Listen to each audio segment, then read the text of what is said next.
Hello, my name is Alexis Schultz, but I go by Lexi.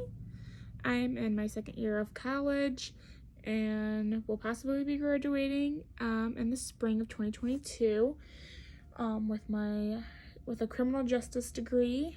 I'm currently in early childhood education, but I want to transfer over to criminal justice to be later in life a crime scene tech.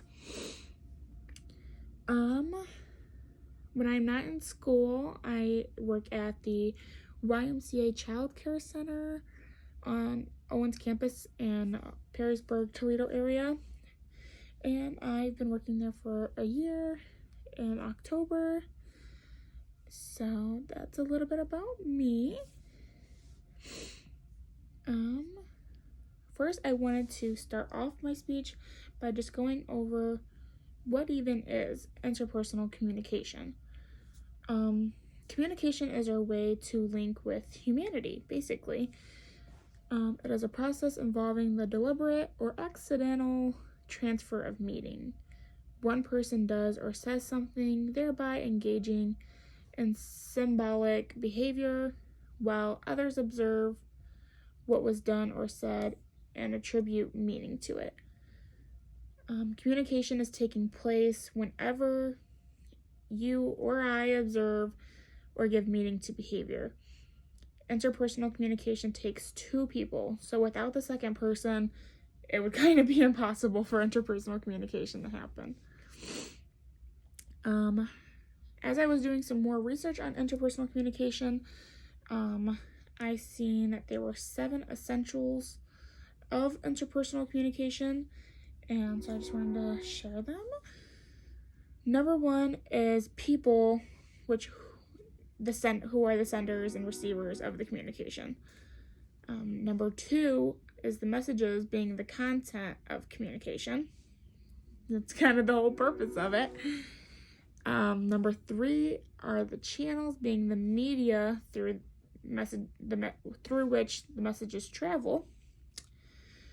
Number 4 is the noise, which is the interface with the ability to send or receive messages.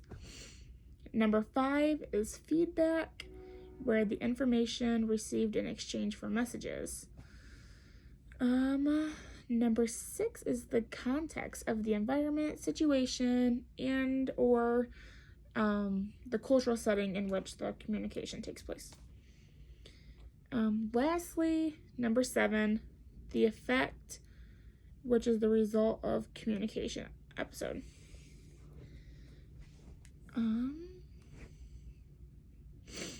In today's modern society, the Constitution, written by the founding fathers to govern our society, includes 10 amendments, which are used to protect a lot of our fundamental rights as a society. The first, and could easily be argued as the most important amendment, is the freedom of speech, press, religion, assembly, and petition of the government. The freedom of speech has become somewhat muddled throughout society today via interpersonal harassment throughout schools and workplace.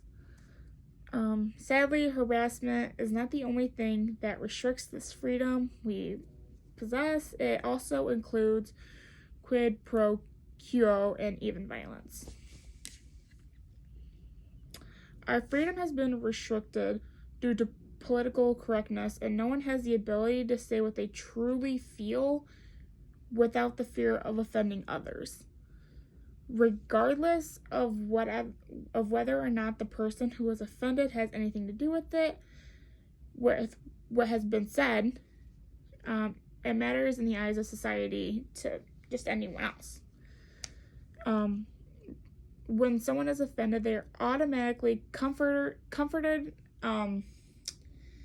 no matter what has been said.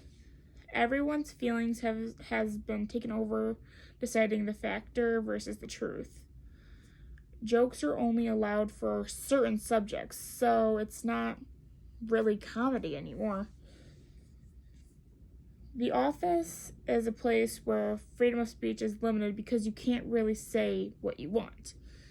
For example, if the company hires a new manager or a new employee for that matter, who could be a jerk or just mean or ignorant or whatever the scenario or case may be, no one is allowed to call him or her out on it without being disciplined for speaking your mind, because in that case it's considered rude and out of pocket.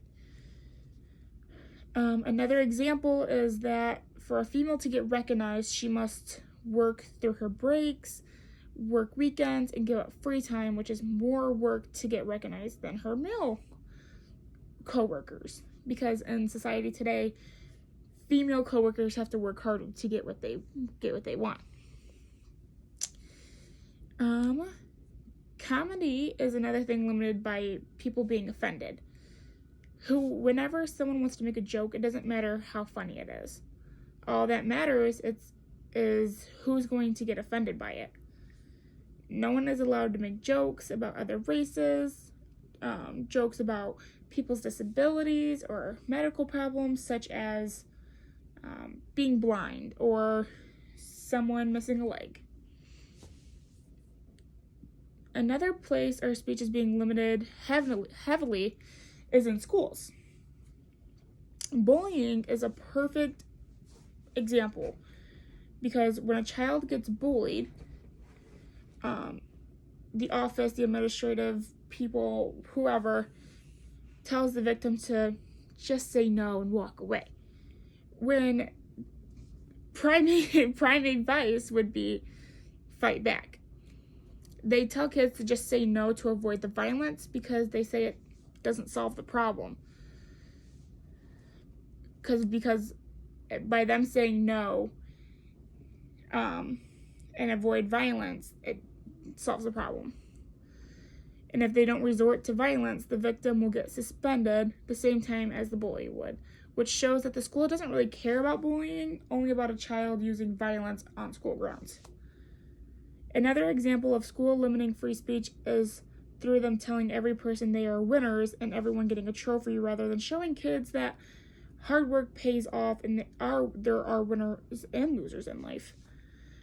The point of the giant trophy at the end of an event is to give them something to work toward to. But if every team or every person gets a trophy, there's really no point to work harder than the other team or person, because everyone is a winner.